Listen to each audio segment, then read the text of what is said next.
It's about time. I know.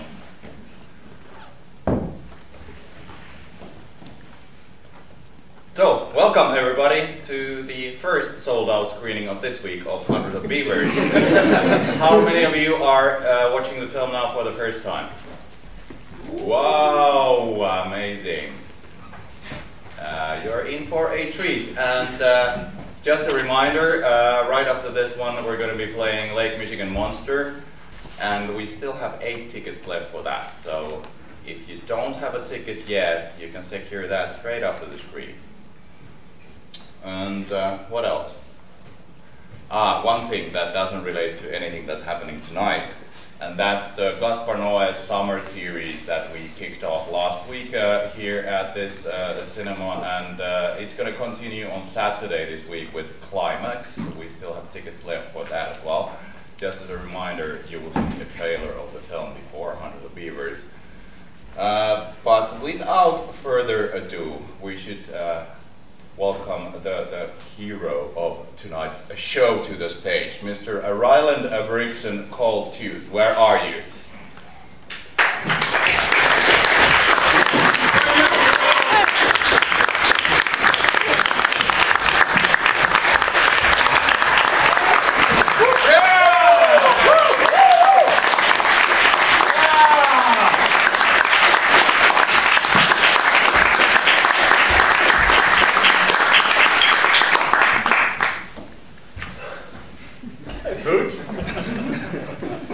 Welcome to Hundreds of Beavers!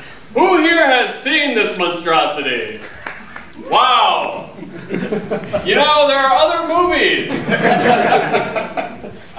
Thank you so much for coming out tonight to see this movie again. I would be really interested to see if you guys catch anything new. There are lots of little hidden tidbits and mystery boxes in this film, so you'll have to approach me later and say, "Hey, you idiot, why didn't you do the green screen correctly on these 6 shots?" Well, the answer is because we had to make our movie look like crap so we could make a movie that was much bigger than otherwise our needs necessitated. Because if you make a movie that looks like this, you can make big worlds. But if you make it try to look, you know, like Avatar, well, your movie will be shot in an apartment building, and no one will see it. So that's why we tried to make a big movie on a very small budget, and we're so happy to be back in Helsinki, sponsored by Night Visions and Nico Aroma, this wonderful man who has been stopped 6 times in the street since I've been here. Local celebrity, much bigger than me. Anyways, does anyone have any questions before this starts? Anything at all, or anything to say? Did anyone come here to yell at us for coming back and taking over your cinema for some reason? No? Okay, good. Well, I want you to think of some really good questions for when I come back out, because I want to be berated, because I'm sick and tired of hearing that this is a masterpiece, because it's not! This is bullshit! You should all be at home doing drugs. Anyways, enjoy the show!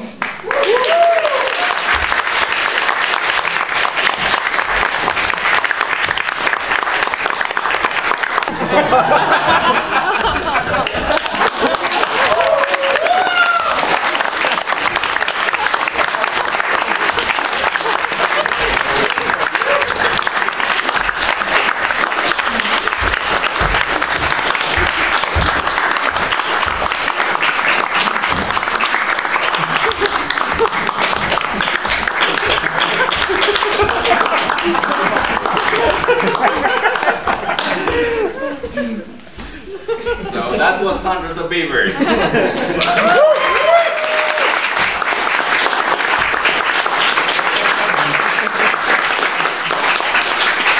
the way, these are genuine costumes from the film. So, and I've been told they have not been washed one single time since they filmed the film. So, yeah. So,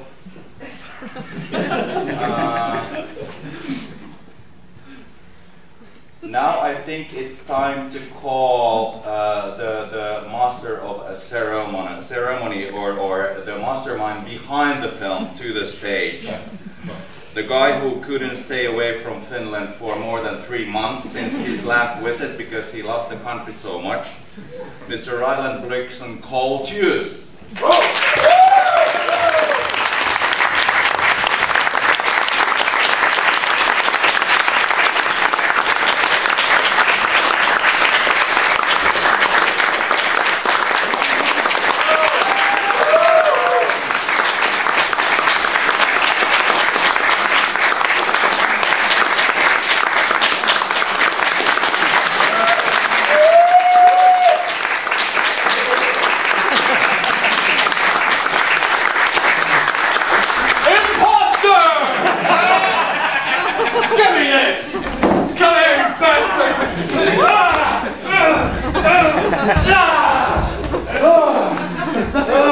Damn beavers. There you go. Oh, Christ. Oh, you're all still here. Oh, okay. Well, what did you think? Hundreds of beavers, huh?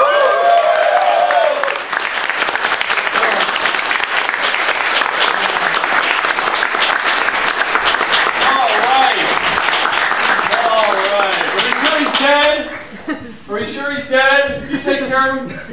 Thank you, appreciate that. So, is there any questions? Any questions out there? Well, I have one. Oh, yeah. Okay, in your opinion, or when you were writing this, what is the dumbest joke in the script? I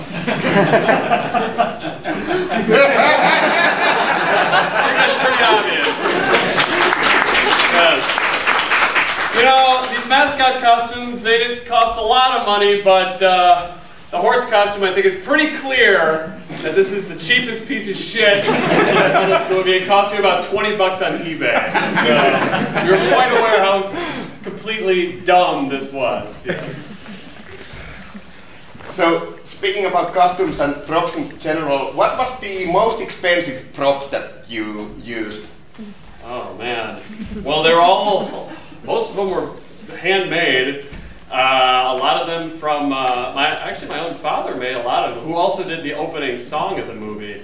He handmade a lot of them, and then so did my buddy Eric West, who plays Sean Shaughnessy in Lake Michigan Monsterin. So he did a lot of them. I mean, the most expensive prop, probably, honestly, the model spaceship. That was done by a guy who does a lot of miniature work. Still didn't cost a lot, but this whole movie is very cheap, if you didn't notice. But that was probably the most expensive, the most sophisticated thing. Thanks. Do you have any personal connection to the fur trade, and how many shooting days?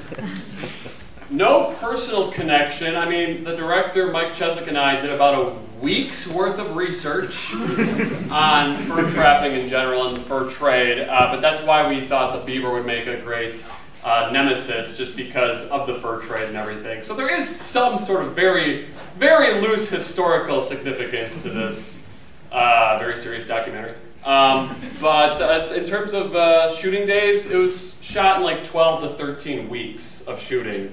There was 2 winters of shooting, and then we did some other shoots during the year. But the major portions of shooting was winter 2020 and winter 2021. Yeah. What was your favorite part to shoot and your most challenging part to shoot? I think the most fun was probably the fight scene in the beaver lodge itself. You know, this movie had a lot of days where it was just like 4 or 5 dudes in the woods, and it just was not. It was never like a film set in the traditional sense. But when we shot the fight scene in the beaver lodge, that actually had like 12 people for a few days, and we shot that over the course of a couple days, and that was a lot of fun. Because it was just a bunch of friends getting together to like make a very silly, very fun fight scene. So that was probably the most fun. What was the second question? Most challenging. Oh, most challenging. I mean, the whole thing was a nightmare. Most challenging. Jeez.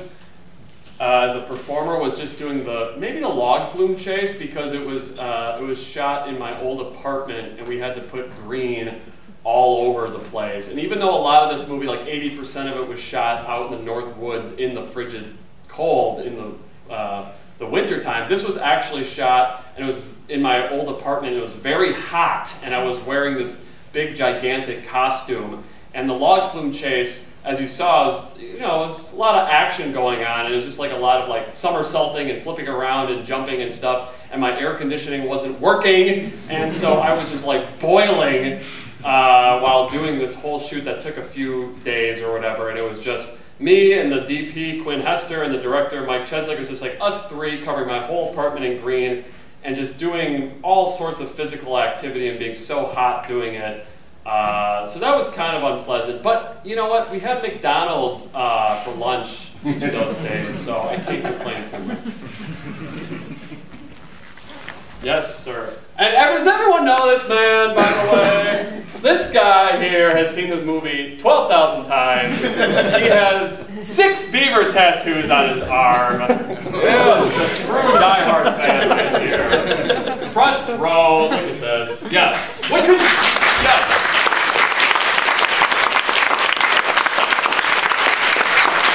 You've seen the movie so many times, and you still have a question. What? Yes. What could you possibly? Yes. I wonder, in the huge scenes, how many beavers were there actually, and how much were duplicated using which computer? Scene? When there are the big scene when you are hiding out in the beaver lodge, there are so many beavers. I wonder how many of those were duplicated using a computer technology or something like that. Believe it or not, this whole movie's a lie. There aren't actually hundreds of beavers. At most, we had 6 beaver costumes. There's only 1.5 left. They've all been destroyed. But I think we shot that with like 3 people in total. Gee, maybe not even that many. In the beaver lodge, it might have been 1 or 2 people, and then we just duplicated them over and over and over again, just doing all sorts of different movements. This is very tedious. Like, no one should make a movie. It's very tedious, very monotonous, but you know what? It lets you come to places like Helsinki and do shit like this. So. Yes.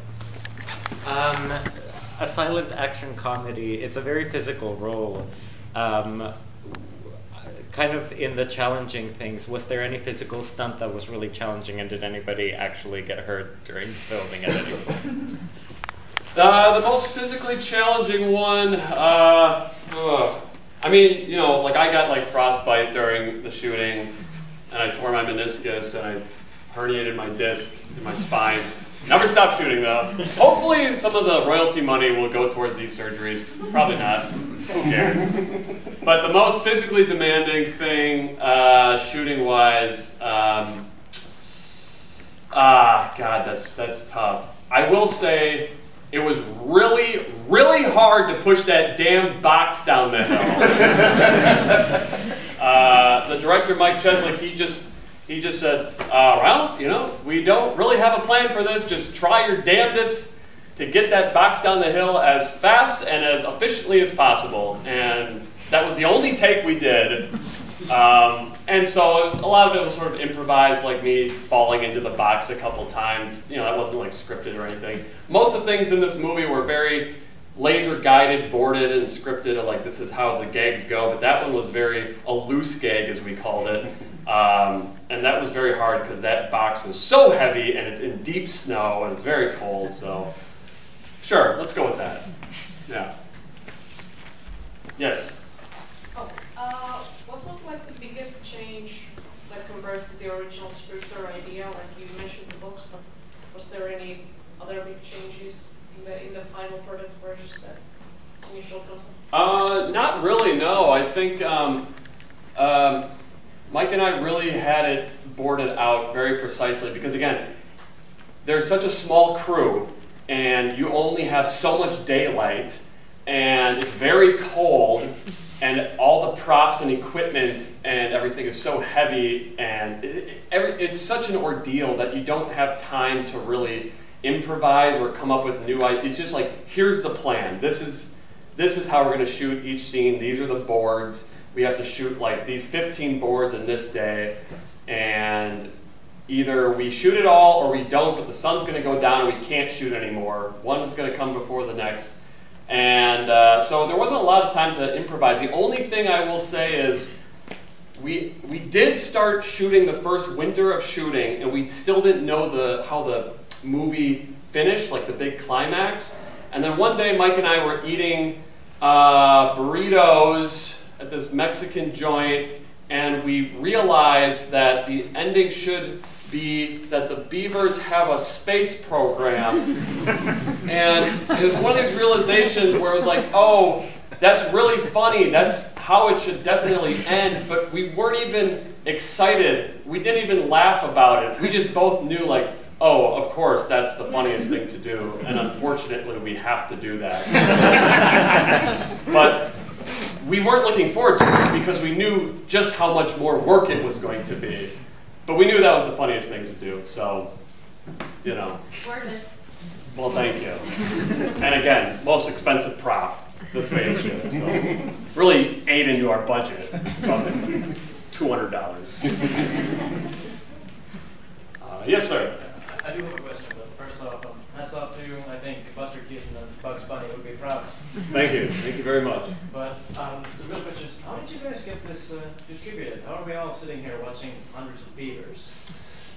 Well, that's a very long answer, but I will say, the reason why you're watching it is because we played it at Night Vision's Film Festival, right, Nico?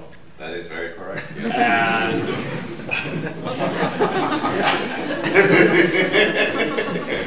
And how did it go? Miko, you can answer this. How are we watching it specifically in this theater? You're the one who's being asked this question. Okay, well, there is a distributor based out of Sweden, Najuta.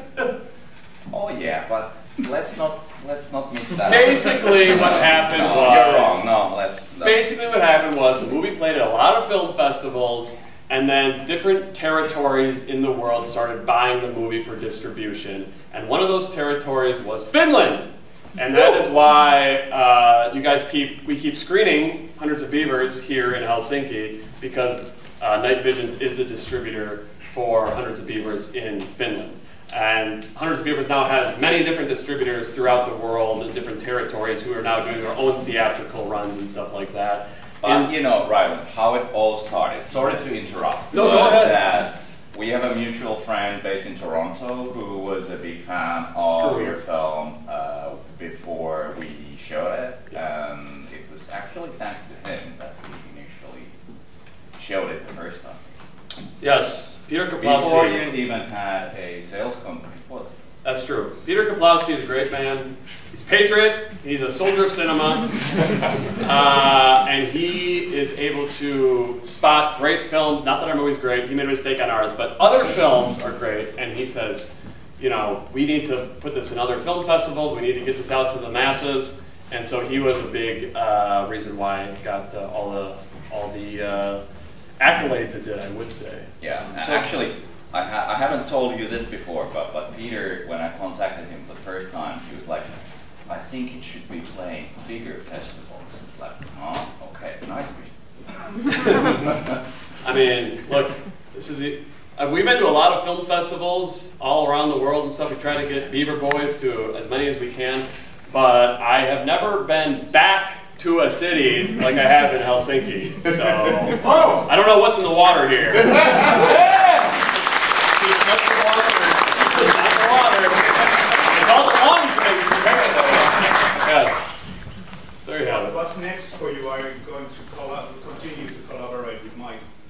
Yep, we have another film that currently is in development. Hopefully it doesn't take 4 years like Beavers did.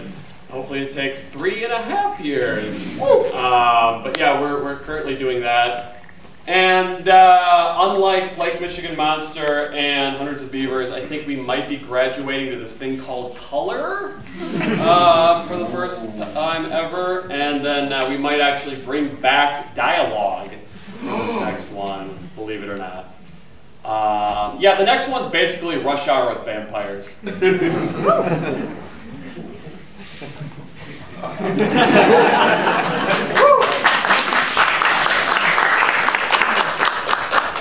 I think there's one anecdote that you should also be telling people that relates to sauna. I remember we talked about that in April. Your shoot and sauna and the car getting crashed. Ring any bells? Well, I know the story of the car getting crashed because that was my car. But well, it relates to sauna, right? Yeah. Do you want to tell us an anecdote? Who was it that crashed the car? That was the DP, our director of photography, exactly. crashed the car. And he did that. He did? Yes, okay. So after our DP, Quinn Hester, went to sauna in northern Wisconsin, he was feeling really good because he just went to the sauna and he probably was smoking something in there, and he came back a little too fast. And, you know, and the roads are very slippery, very icy, northern Wisconsin. No one's up there in the middle of the winter, and so no one's plowing the roads, and he was just going back to the cabin. Took a few miles to get back to the cabin. It was just going too fast, and slipped on the ice and wiped out and put my car right into a giant oak tree and almost died. The movie almost never existed because Quinn almost became a vegetable, but luckily he was fine, and we went and saved him. And my car was totally totaled, but we went back to shooting the next day. But it's all because of sauna that almost ended the whole production of Beaver. And now it's interesting that I'm here in the sauna capital of the world again. So, I don't know. Is that interesting? I don't know. What's that? You're here to reclaim. Yes, that's right. Exactly. Any other questions or? Oh yes. Which moment of the film are you most proud of? Most proud of? I'm just proud that it's done. That we finished it. It was a very long process. I guess the thing that I always really like is the ending of the movie. I mean, I like the whole movie, but that third act, when it really starts to ramp up and it's just kind of action scene after action scene after action scene, I really like that. I don't know. We always just thought we owed it to the audience to just keep giving them action scenes one after another. And I'm glad that we were able to kind of more or less pull that off with very limited resources and a bunch of drunks. Does the giant beaver man costume still exist? Oh yeah, it still exists. Yeah, yeah. We hope to one day make the money back on this movie just selling the props. So let's start the bidding at €1,000. Yeah, it still exists. That one's not. I mean, we only use that for like a day on a green screen. There's only literally like 7 shots of that at the end. The rest of these, though, I mean, they've never been washed. They stink. They're very. I mean, I thank God every day for the people who are willing to participate in this movie to dress up in these filthy things. Which, by the way, big round of applause for Jessica Freytag.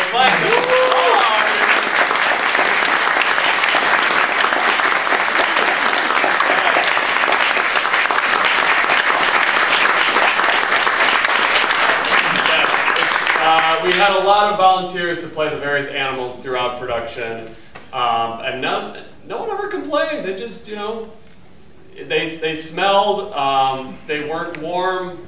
The beaver feet were just icicles, like ice blocks in the feet, just doing all the stuff in the snow. But again, we just we got a lot of people on board to help us out who we knew were just soldiers of cinema. So, you know, we lucked out. We cashed in all our favors with our friends. Now none of them will talk to us. Yeah. Well, oh yes. I'd like to know how long the post-production on this was, because it seemed like a nightmare to do. Yes. The post-production took a very long time. The director, Mike Cheslick, he was the editor and did all the VFX for it. He did over 1,500 effect shots on it, mostly through After Effects.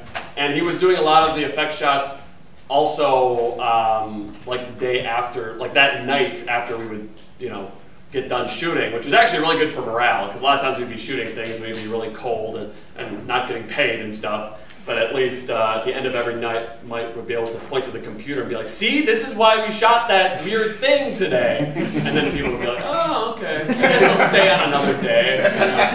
But yeah, no, it took, even after we were done shooting, it took forever to finish the post-production phase of it. Because it was Mike doing everything, all the post. Yeah, over 1,500 effect shots by himself. Again, it's done in a black and white, grainy, scratchy style, so it allowed Mike to do a shot that otherwise might take like a day to do if we were making Avatar. But because we were making beavers and the film looked bad, he was able to do those same shots in like an hour, you know.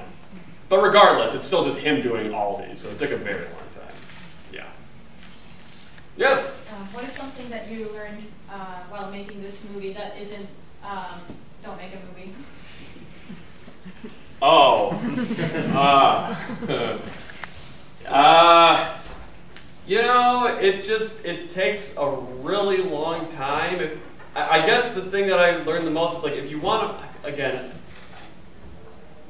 make a really fun movie that's, I don't know, good, decent like ours, it just takes a long time. And so again, this movie takes like 4 years to make, so it like takes a lot out of your life. So you just have to make sure that you're really making the right thing, or you have to remind yourself like this is going to be good, people are going to like this, because it takes a long time and it takes a lot out of your life and your personal life and everything. So, and it takes just a lot of blood, sweat, and tears to get it done. So you just have to make sure that it is definitely the correct project. Because again, this took us 4 years to make. So I don't know if a movie, if we did 4 years of this and then it, you know, didn't do anything, or you know, it was a piece of shit, then I don't know. I'd probably just go work at the gas station or something. I don't know. So that was probably the thing that I learned the most, is just like, just be absolutely sure that if you're going to invest this much time and effort and energy into this thing,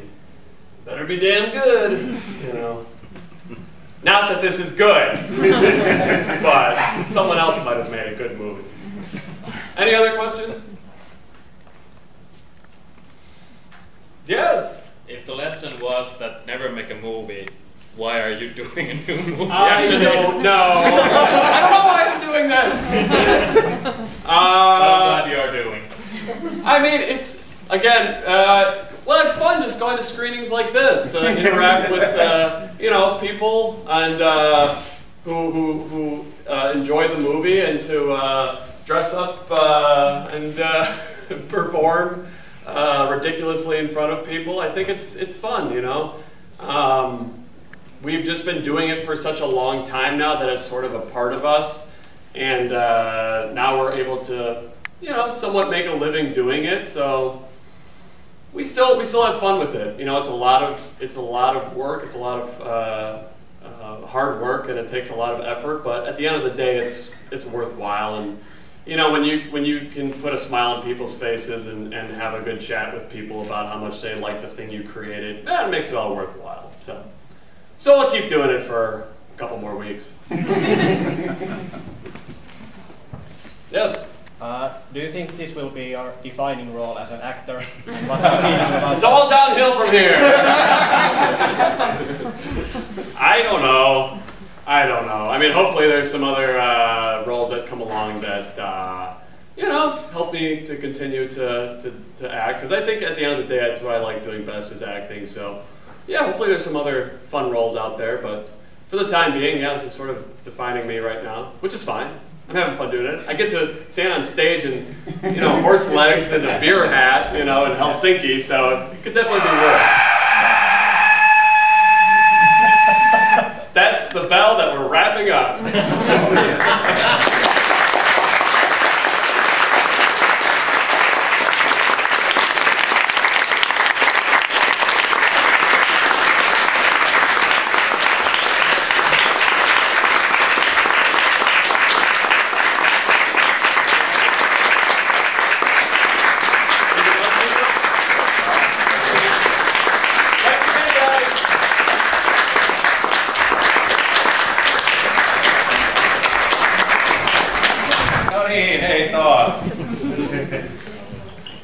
Everything okay? You enjoyed what you saw? Now from beavers to monsters, or a monster to be more specific. Lake Michigan Monsterin, the directorial feature-length debut of Mr. Ryland Brickson Cole Tews. Come to the stage, please.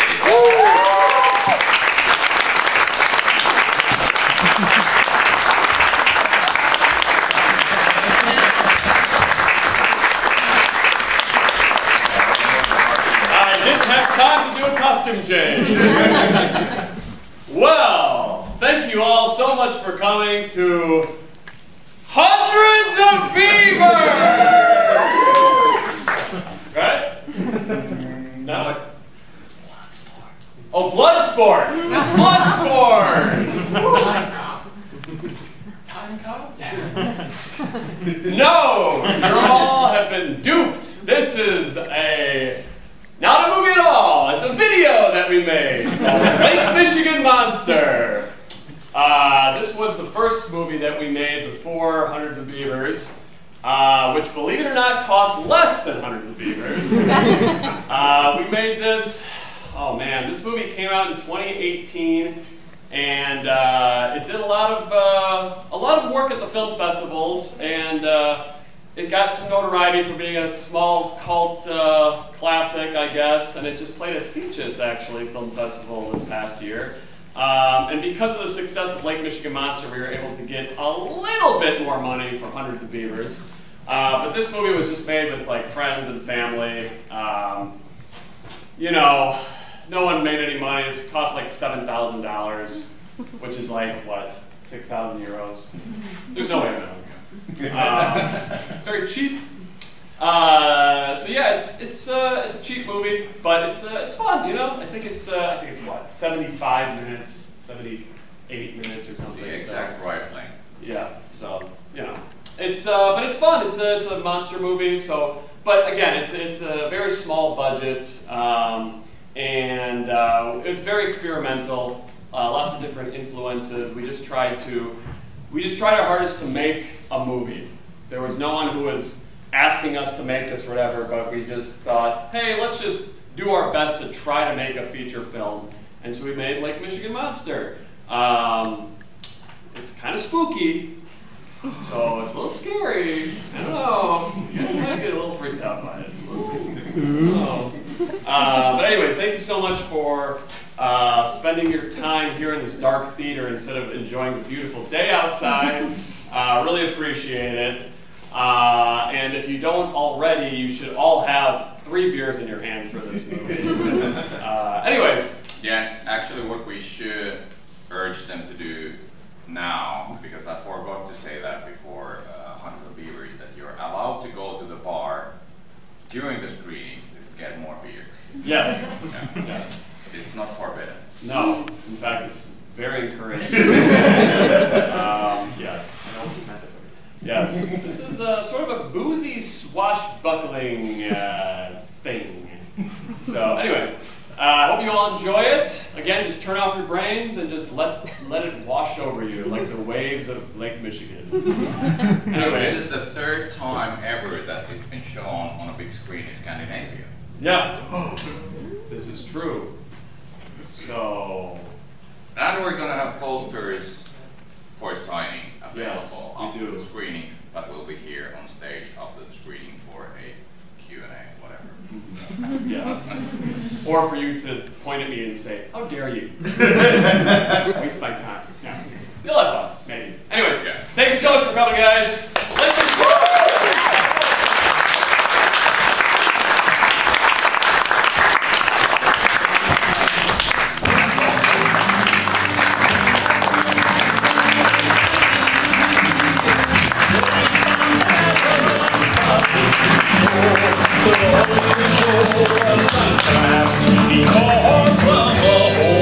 Lake Michigan Monsterin! Well, we did it. We killed hundreds of beavers and Lake Michigan Monsterin. Yeah! Thank God, they're all dead. And I killed them all. You're welcome. Yeah, so we got any questions out there? Anything to say? What did you really think? Fun. There it is. I actually liked it. Thank you. Thank you, sir! It's like really, really bad. But I like movies that are really, really bad. We tried our hardest. To make a really bad movie. No, we tried to make a good movie. Okay, but that's the one thing that makes the great bad movie. Like The Room, they tried to make a good movie. Right. And there's many more. And the list. Yeah. Well, yeah. You tried your best. It's a fucking amazing thing to see, but it's not why you thought that it would be a fucking amazing thing to see. Yeah. That's brilliant. Yeah. Put that on the poster. You can help me, no problem. I appreciate that. I appreciate that. Oh, yes. I can't tell, but did you have more fun doing this or the Beavers one? This was more fun. This was like hanging out with friends and we happened to be making a movie. You know, whereas Beavers was more of a military operation. So this was more fun. It was still a lot of work. Obviously, there was a lot of, you know, it's pretty involved, but it was more fun. Yeah.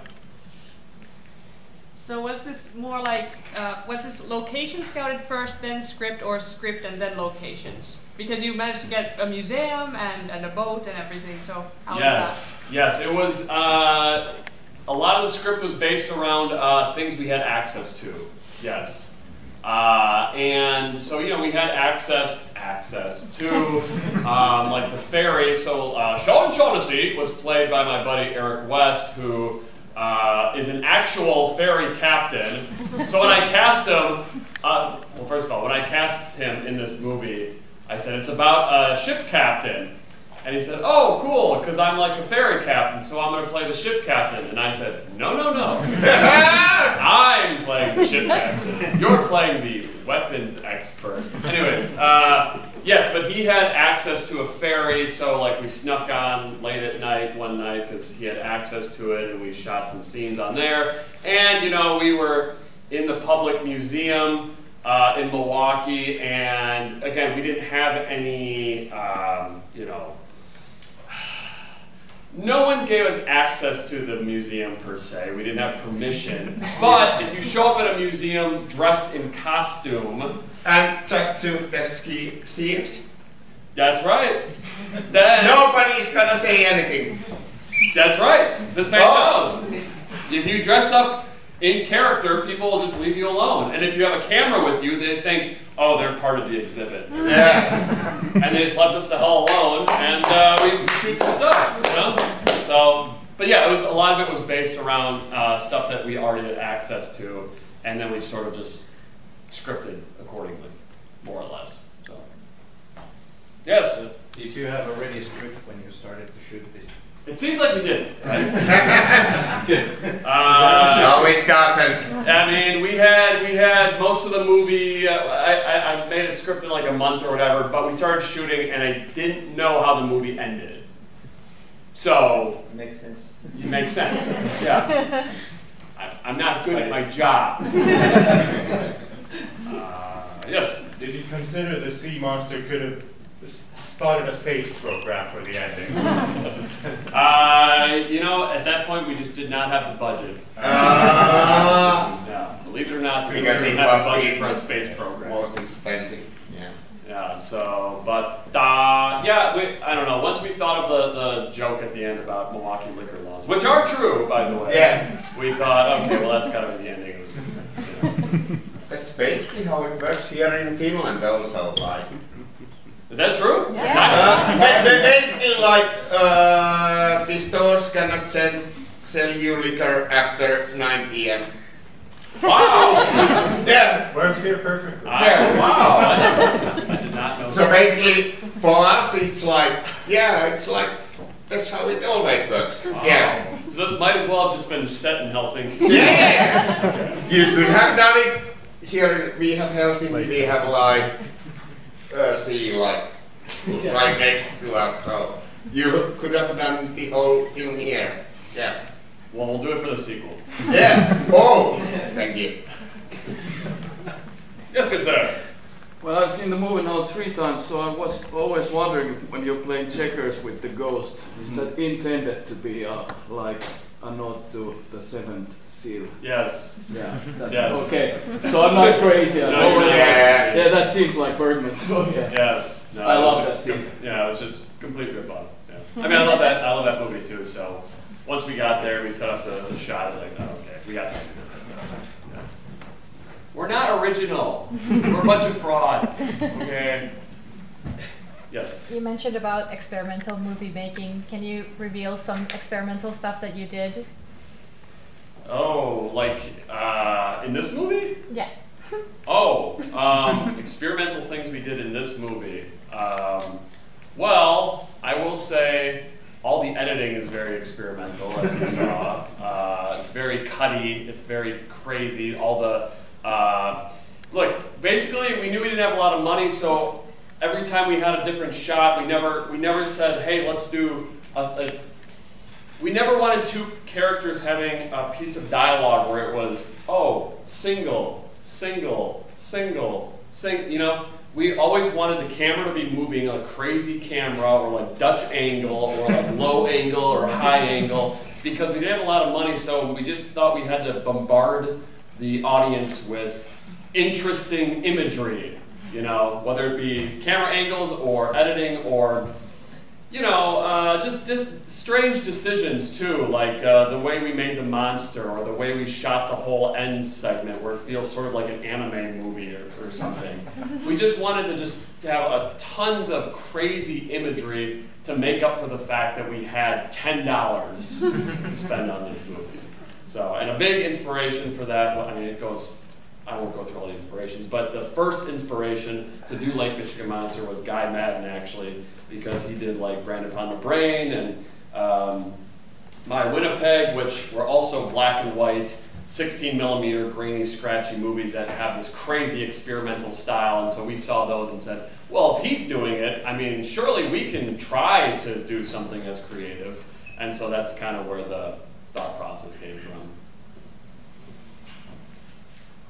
So casting-wise, you mentioned these were your friends. Was it the same thing in Beavers as well, and how was it directing them? Yeah, I mean, this was definitely just friends and family. I mean, like, you know, Ashcroft is played by my dad, you know, who does the song at the end and then does the song at the beginning of Beavers. But, I mean, Beavers, they had, the actual human characters were more like actual actors, like professional actors, more or less. But yeah, then all the animal mascots in Beavers were all just basically friends, you know, from elementary school, high school, college, you know. And then this was, yeah, just friends, just no professionals. As hard as and they're still your friends. They are.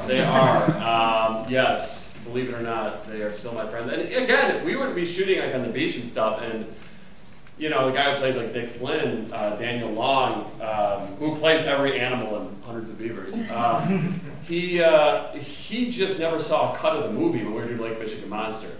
So like finally when it came time to do like the premiere of the movie, he was kind of blown away. Like he thought we were just making the worst movie ever. Like, he thought this was going to be a pile of shit. Not that it's not, but he thought it was going to be just tremendously bad. And then he saw it. He's like, "Wow, I didn't realize that this was like a real movie." And I was like, "Yeah, I told you. We were making a real movie." So it was kind of nice. And so because of the success of Lake Michigan Monster, and because once people involved with Lake Michigan Monster saw the end product, it kind of gained their trust in us to come back and help us for Beavers. So without Lake Michigan Monster being successful and doing a bunch of film fests and stuff, we wouldn't be able to get all of our friends back to do another go-around with Beavers, you know. So once we told them about Beavers, they were like, "All right, sign me up," you know. But yeah, this was sort of like the proving ground, I guess. Yeah. I really enjoyed the film. I thought it was great. Thank you. Really harkened back to some of my like favorite comedies from the 70s, and also obviously classic monster movies. Do you have a favorite monster movie and maybe a favorite comedy, if you want to share? You know, it's kind of funny because like we, even though I totally understand that it seems like we love, you know, 50s B movies, like monster movies. We really don't have like that much, like I mean, I've seen obviously like Creature in Black Lagoon and stuff, but like, it's not like a deep connection we have with them. We just happen to make it look like this because that was the only attainable thing we could do. So they're not like a huge inspiration. I think we get more inspiration from like, I don't know, Evil Dead 2 with just, you know, like the crazy camera movement and the Dutch angles and the, you know, like the overacting and stuff like that. So that was a big inspiration. And then I think for editing wise, like with Mike, I mean, just the quick cutting and just keeping the movie just like moving, you know. I think a big inspiration honestly was just like Edgar Wright, I think, and Hot Fuzz. Just because again, we didn't have any money, so not only was it a combination of like crazy imagery, but also we just had to keep this thing moving, like. And it's like, no way could this be like over 80 minutes, because how much of this can it really take, you know? So, yeah, that was kind of where our headspace was at. So what's next? Well, we're going to venture into color film next, and we're going to bring back dialogue for the next one. And I can't say too much about it, but it's essentially Rush Hour with vampires. Yeah. Yes? Follow up to that. Just you mentioned that because this was a success, Beavers got kind of a level up in terms of funding and stuff. Beavers obviously seems like a huge success from my perspective anyway. Is the next one going to be another level up, or are you still kind of gonna like make a freeze your ass off in, you know, North Wisconsin with friends? We're not making 200s of Beavers anytime soon. But yeah, no, the next one's definitely going to be another step up for sure. I want to say, like, from Lake Michigan Monster to Beavers, it was like a step or two up, and I think from Beavers to this next project, it's going to be 2 or 3 steps up in terms of. Yeah, in terms of budget and just production value and everything. Yeah. Another follow-up question is, are you going to keep the like fun, lighthearted comedy, or would you be interested in trying something different at some point? Maybe at some point, but right now we're just going to kind of stick with our bread and butter, and that's like action comedy. And the next one, well, the next one is also going to be action comedy horror.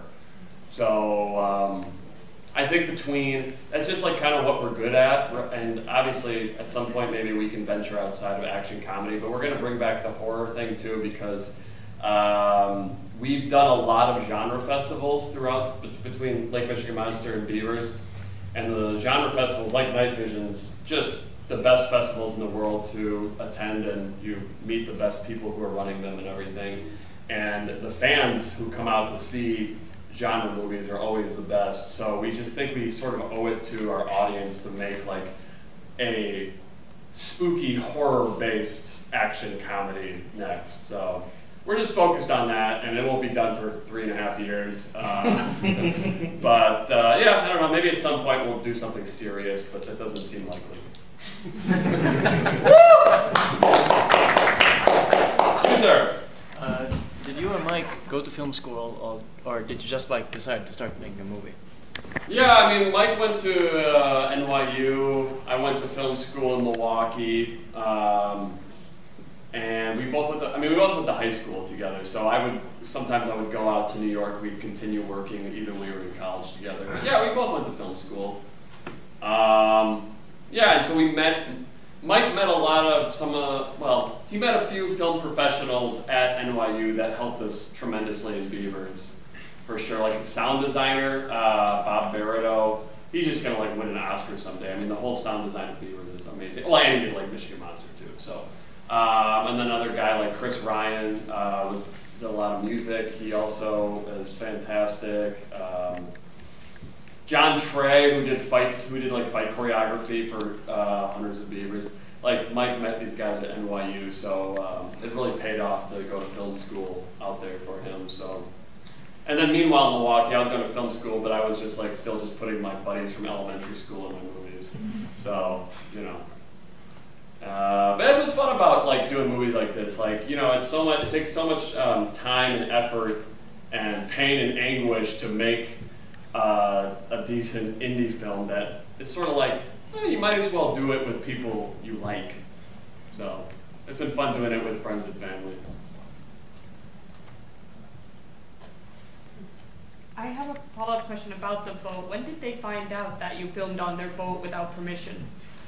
That was quite a while later, actually. And that was actually after my buddy Eric West, who plays Sean Shaughnessy, that was after he was done working there, so he couldn't get fired for it. But then he finally told them about the movie and showed it to them, and they loved it. They were thrilled that their Lake Express ferry was featured in this movie. But initially, yeah, he was really worried. Like he did not want anyone from the company to see because he thought he'd just get fired. Because we were filming. When we filmed that stuff on the ferry, it was like 2 a.m. Like it was middle of the night, and he just snuck me on board, and just him and me shot that stuff. And it was really against protocol, I guess, and he was very worried about it. But yeah, I don't know. Once they figured out, they loved it. So, crisis averted. Yes. Were you in the engine room of the ferry? No, that was a submarine from World War II. So yeah, that was the USS Silversides. Yeah, little trickery there for you. Yeah, no, modern day ferries don't have beds in them and very old analog gears and levers and stuff.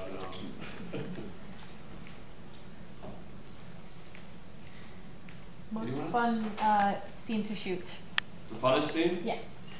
Oh man. Funnest scene to shoot. Probably, I don't know, that pear scene is pretty fun. That was also not on a beach, which was nice. Just on a nice golf course. Yeah, I don't know. I think it was fun shooting stuff with the monster, and it was fun playing it because I had to play both characters, so that was something new and kind of a challenge. And we had to make sure we had to be 110% sure that we had shot everything with Seafield, so I could shave my damn beard and then become the monster. So yeah, that was an interesting way of shooting, but it was fun. Yes, okay, sir. as someone from Finland, only thing I know from Milwaukee is that you come from there and Red Letter Media comes from there.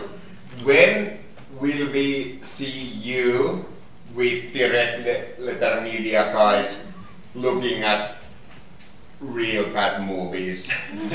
maybe at your real bad movies. Like, is that maybe happening? Maybe, yeah. You want us to be on like Best of the Worst? Yeah. Basically, yeah. Best of the Worst, yeah. Yeah, I don't know. They haven't contacted us yet. I will say this though: Jack Packard has seen both movies and loves both movies a lot. And the other thing I can say is their Twitter account follows Mike now. Nice. Whatever that's worth.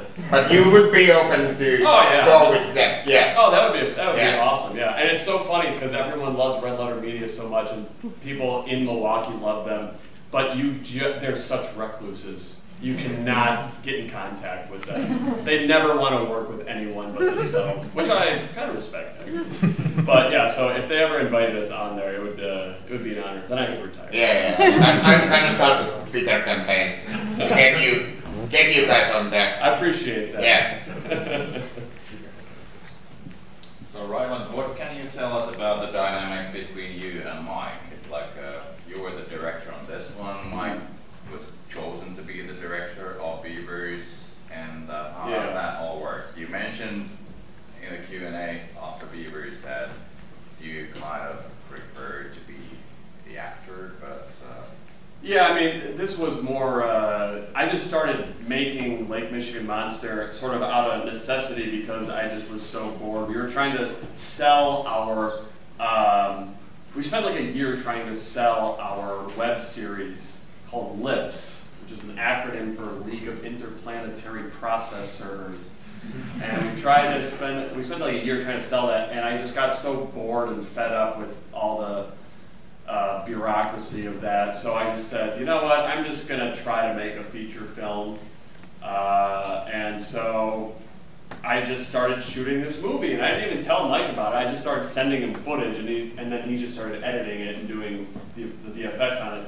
But we were shooting it in Milwaukee, and he was living out west, so it was kind of like I just naturally became I was the director. But the final segment of Lake Michigan Monsterin, all that underwater stuff, because it was so effects heavy, that became directed by Mike because he was doing all the editing and VFX for it. So I couldn't really direct it, really. It was all very boarded. So that became more of his thing, and obviously he did a fantastic job in it. But because of that was sort of like a proof of concept then, that whole underwater segment, to say, well, why don't we just do this, but for like a whole movie, basically. And obviously we shot most of Beavers outside, but it was sort of this thing where Mike was going to think of Beavers more as like as a cartoon, like a live action cartoon. And because he would be doing all the editing and VFX, he naturally became the director of Beavers because it's so effects heavy. So yeah, it naturally transitioned to Mike, and Mike just honestly knows more about like how to stage slapstick stuff and physical humor and stuff like that. So yeah, it was a natural progression for him to be the director, and then just me to focus on producing and calling up buddies and being like, hey, can you be a beaver for a weekend? Hey, and who's going to drive up to northern Wisconsin? You know, we need to drive. Like, so it was nice for Mike to just focus on being the director of Beavers, because there was a lot of, it was just this big puzzle in his head, and I could focus on, you know, being the actor and then also producing. So it was just kind of a natural progression.